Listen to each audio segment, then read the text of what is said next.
No, I don't think he had head grease in his head anyway, but still, I hope you don't got head grease in your head the next fight. I'm not trying to hear none of that. I think he cut his head up. Okay. Yeah, well, I mean, he could still wear grease on it, but maybe he needs... Either way, I'm not trying to hear that I'm not trying to hear that. I'm not trying to hear none of that. Just know, meet me in the middle of the ring. Then we're going to see Steve out there. So the boxing world has just turned upside down. The Tank Davis versus Lamont Roach rematch press conference has just ended. And that wasn't your average confrontation. It was a straightforward ambush. What started off as a routine media day quickly turned into a straight-up psychological chess match. Spoiler alert, Roach made the first move and it was terrible. This was supposed to be Gervonta's time, with his undefeated champion zeal and "I'm back to reclaim dominance" plotline. But Lamont Roach, dude, changed the entire story with a few words. If you thought this rematch would simply be another paycheck for Tank, think again. Roach came to the news conference not just with bars, but also with receipts, vengeance, and the air of a man who understands he won the first battle, even if the judges didn't say so directly. Let's break it down. Get it? The arena in Washington, D.C. was full. Hot lights, camera shutters that sound like gunfire, security on high alert, and fans chanting on both sides of the room. You could sense the electricity. The rematch between Gervonta Tank Davis and Lamont Roach is more than just hype. It's personal. It's war. And the battleground changed in front of our eyes. And the battleground just shifted before our eyes. All right, last. Do you think that Gervonta is scared? Because the first one was kind of a close one, but definitely a close one. Yeah. Rematch, is he scared? I wouldn't necessarily say scared of me as a man, but he's scared to get embarrassed. He's scared to get embarrassed. That's his problem. Hear me out. Roach wasn't smiling. He wasn't playing the underdog. This man walked in with nothing to lose and everything to prove. Hoodie up, eyes locked, shoulders relaxed. And when he took the microphone, there was perfect quiet. No yelling or screaming, only cold-blooded precision. He dropped the bomb. You thought you had me. You need to prove me you're still tanking. But here's the deal. Roach did not come seeking quotes. He came wanting blood. He was walled in, staring at Gervonta as if she were prey. He made it clear that he doesn't want a rematch. He has come to seek vengeance. In there, man, I thought I won. I thought I did enough to get the victory over a spectacular fighter. I told y'all from the beginning, man, that I got the skills to pay the bills. I've been telling y'all that. And I'm just glad I got to show it, honestly. I'm glad I got to show it. I appreciate, like I said before, I appreciate true boxing media. Some guys that didn't count me out. So that's just how I feel, man. I think I won. And, I can't wait to do it again. I can't wait to dance again. This man has been coping with the consequences of that decision for months, witnessing video after replay and hearing pundits argue he may have edged it. Tank is drinking up the attention as if the war isn't so close, and he's on a mission. His body language made it clear. Roach is not just training. He is changing. I wasn't relying on that. I was relying on what I was doing in there. I think I was taking control. I think I was landing more shots. I think I was landing more power shots.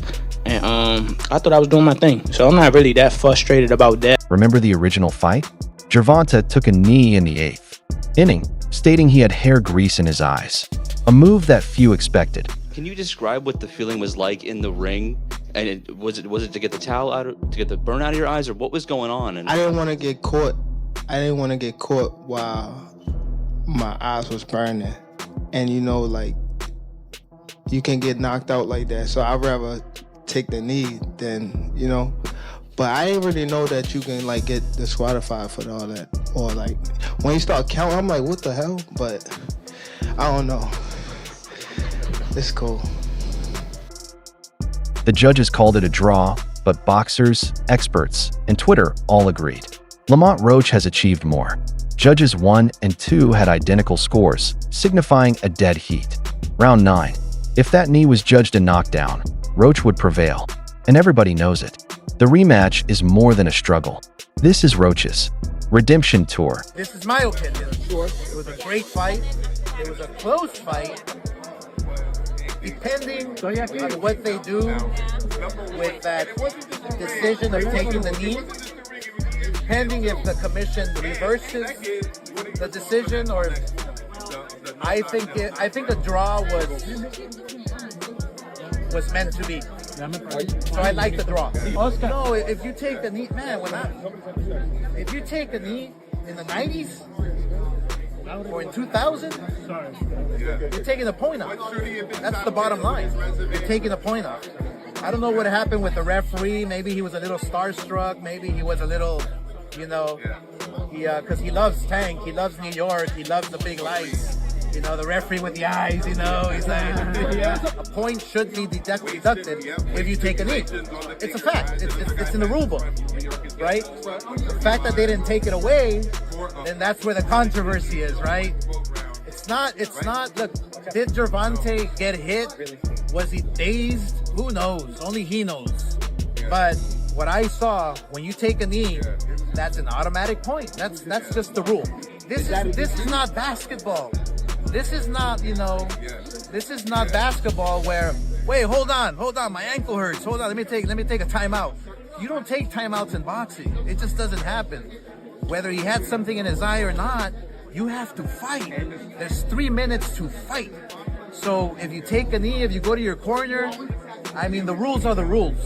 And I don't know what New York is gonna settle on, but the rules are the rules. At the conference, Roach projected confidence rather than just talking strategy. He explained his plan: iron defense, quick jabs, and consistent pressure.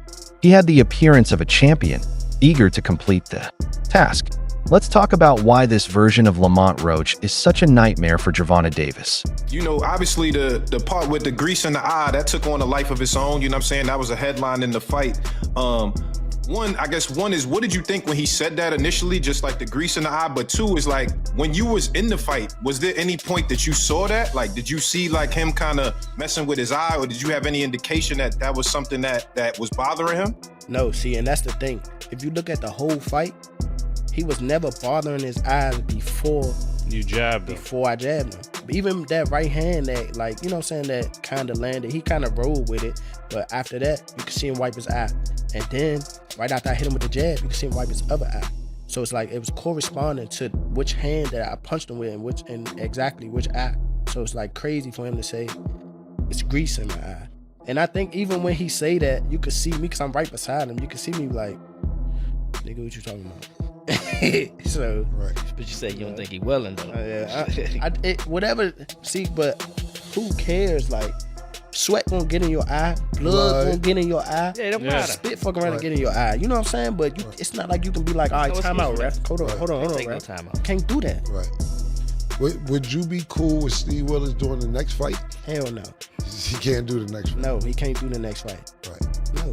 Pops, it's a no? Hell no. Fuck that. Yeah. You know how many put Coach Ben on him, man. He lucky he ain't running Coach Ben after that fight. But look how many times he fucked the fight up though. The knee, him going to the corner to get assistance, like, who knows? Not saying that they did any cheating shit or nothing like that. But like, he wiped his face with a towel. You can't do that. Right. You can't do none of that. That's a disqualification. You turned your back on the ref after you took a knee. Usually the ref will be like, all right, he don't want to fight no more. Fight's off. Because make no mistake, Roach will not return for a rematch. He is back for a revenge arc. And now he moves as if possessed. I already signed. My first contract is signed for an immediate rematch in the case of a draw or if I win. So I'm already contractually signed to a rematch. It's on him. I hope we can get it done because I want to show the world again that wasn't a fluke. You can see it on the tape. Lamont is training harder and smarter. His footwork and shot selection have improved.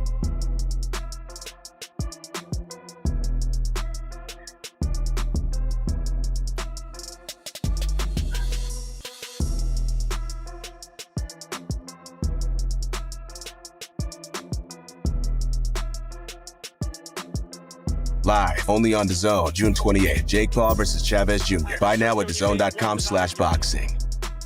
During the first round, he astonished everyone by neutralizing Tank's left hand, which is usually the kiss of death. I could have stopped him. It's me. Definitely my fault. It's all right. You know what I mean? You live and you learn. I definitely could have. That was on me too. That was on me for sure. because I ain't pick it up when I supposed to pick it up. And I could have definitely did more. Just a lot going on. But again, it was myself, you know. But you gotta go to the gym and, you know, get back to the drawing board and, you know, train a little harder. Roach maintained a high, tight guard, used feints to stop Tank mid-combo, and performed angles with such precision that they looked like geometry class in real time. He wasn't just surviving. He outboxed the boogeyman. In that bout, his lead hand held entire control. Nasty. He was constantly touching Tank's glove, disrupting the beat while keeping the appropriate distance. And that check hook off the pivot. Thing of beauty. Every time Gervonta tried to close the gap and load up, Lamont spun out, forcing him to restart.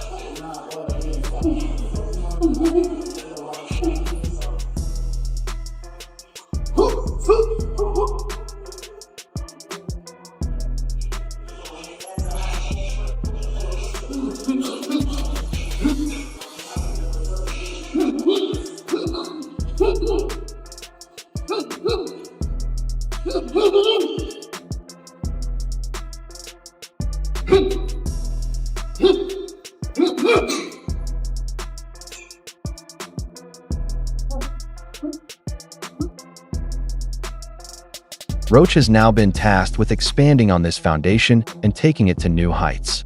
According to insiders close to his camp, he's been working on reactive counters, analyzing Tank's trigger punches, and timing errors from Tank's famous overhand left. He's also working on his inside defense, tight elbows, quick clinch breaks, and short uppercuts on the way out. Lamont Roach in training camp, ready for one of the biggest rematches in 2025 against Gervonta Tank Davis, one of the biggest faces in boxing. What a man. This isn't just about technical polish. It is surgical preparation. Lamont will not rely on the judges this time. He's looking for a decisive victory. Every round, he prepares as if it's the 12th and he's behind the cards. He's preoccupied with minor issues: distance control, lateral movement, quick resets, and body work. And he's utilizing deceptive rhythm, changing tempos mid-combo to throw off Gervonta's counter timing. Let's flip the script and talk about Tank Davis. Because, let's be honest, Tank isn't treating his rematch with Lamont Roach as if it's life or death. In fact, he appears to have mentally checked out of the whole chapter. He got good skills. That's why he's here. I think he's 25-0 with, you know, 10 knockouts. So I think he's a, you know, A+ fighter. Why? Because Tanks has already planned a bout with Jake Paul in November. Yeah, I mean, I'd be down. Let's run it. Like, I'd be super, super down. I don't know if Gervonta needs Jake Paul. Let's be clear, right? Is there a height limit in boxing? Yes, you heard that right. Tank versus Jake Paul. Not nearly the contest that boxing purists had hoped for. But, hey, it's a cloud, and my luggage is beckoning. Fans are starting to connect the dots. They are saying what no one else wants to say out loud. Tank might be trying to avoid the Lamont rematch atmosphere. Think about it. Roach revealed Tank during the first fight, not only physically, but also strategically, psychologically, and stylishly. Gervonta did not resemble the destroyers we had encountered in earlier battles. He appeared bewildered, as if someone had finally cracked the Tank code. I think the hardest punch I ever faced. No. And I ain't shitting on him or nothing like that. He can punch. But Jonathan Okendo, he's from Puerto Rico. Bro, he got bricks in his hands, bro. I lie to you not. He punch hard. I ain't gonna lie. He a hard hit, man. Instead of running back with vengeance in his eyes, Tank is acting like Floyd 2.0, grabbing the exhibition money, pursuing viral views, and dabbling in the influencer boxing world. It's not about legacy. It's about lifestyle. Let's be honest here. Jake Paul and Tank Davis are not in the same class. Not even close. Tank is faster, sharper, meaner, and infinitely more skilled. This isn't a fight. It's a glorified money grab, and fans don't buy it. Theories abound on Reddit, Twitter, and even the ESPN comment section. Some think Tank is afraid. Some believe his confidence is weakened. Some believe he recognizes Lamont as the genuine threat, and Jake is simply an easy way out. If you do fight, what weight would it be at? 195. Oh, wow. So he would go all the way from 40 to 95? Yeah, I mean, it would be an exhibition. Okay. And so what does that mean? Is that 3-minute rounds? Yeah, 10 3-minute rounds. And when you say exhibition, like, what are the restrictions on that? No restrictions, just the fact that like we couldn't actually get it professionally sanctioned. Okay. Is that still of interest to you? Like if he wins the rematch and you beat Julio, is that of great interest to you later this year? For sure. Like I said, big events. And, you know, when we had announcement videos filmed for Canelo and for Gervonta, like both filmed and fully edited. And my team went into the streets to ask people what they thought of me versus Gervonta. Every single person was like, Gervonta would kill Jake. He's going to die, all of this stuff. And so just proving people wrong and changing the narrative and showing people that I'm a better boxer than all of these so-called pound for pound is just fun for me. Whatever the facts may be, the energy is unique. Tank isn't training as if a storm is coming. He practices as if a yacht is waiting for him. And if he goes into this battle half-focused, still thinking about Jake's bag, he may be humbled. This rematch is more than just a sequel. It's the main event, the Retribution Tour, the career-defining battle. And it has significantly more weight than their first fight due to everything that has occurred since that disputed decision. I think it's dangerous for him to go back in there and fight Lamont. I think Lamont is a hell of a fighter. I can see that going left. So he better be on his A game. Let's not sugarcoat it. Almost every boxing expert, observer, and former professional believed Lamont Roach had won the first fight. They examined the tape, analyzed the CompuBox statistics, and rated the rounds, but came to the same conclusion. Roach was the sharper technician, the better ring general, and the most consistent threat throughout the bout. Tank did that, so I know the got in his eye, but they should have countered it. They would have countered it, it would have went to Lamont Roach. What I didn't like about Tank, he was gassing up Lamont Roach way too much, and he was already talking about like retiring. He did a little distracted in the fight. That wasn't the same Gervonta Davis we're really used to seeing. It just lets you know how corrupt like these governing bodies are, bro. If that dude took a knee, not only did he take a knee, he's like, hold on real quick. Let me get this out of my eye. How is that not a point? Like, you know, funny thing, bro, that's why I cut my braids off. I had braids and I had the same thing. I went through the same when I fought Andre. That was burning my eyes, so I cut that off. However, Tank and the judges did not want to hear it. Apparently. It was a good night. Good night for the sport. Didn't get what the decision I want, but we didn't get a loss either, so I felt like I won it, you know, the last couple rounds, so it's cool. Lamont is a great fighter. Hopefully I can get that rematch because I know what I can do in a fight, but it's cool. Tank, how much does it hurt to have the draw on your record now? And do you think it's going to stand as some sort of like renewed motivation for you, like the guys were saying, you know, as you proceed through these next couple fights? Yeah, it just put, you know, food to the fire and things like that, fuel to the fire, but it's cool. It's cool. The draw is okay. It's all right. You know what I mean? You live and you learn. I definitely could have. That was on me too. That was on me for sure. Because I ain't pick it up when I supposed to pick it up. And I could have definitely did more. The majority drew. This seems more like majority robbery. Fans were surprised. The reaction online was insane. Twitter was in flames. The YouTube comments referred to it as a theft. And boxing forums. Oh, they have declared war. Judge at the ringside, Eric Marlinsky scores it on 115 to 113 in favor of Gervonta Davis. Judges Steve Weisfeld and Glenn Feldman both score the bout 114 to 114, even a draw. The decision is a majority draw.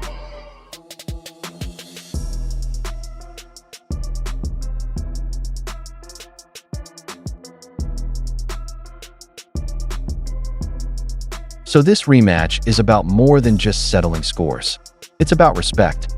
For Lamont, it's about proving that the first time wasn't a fluke and that no amount of fame or celebrity will repair what occurred in the ring.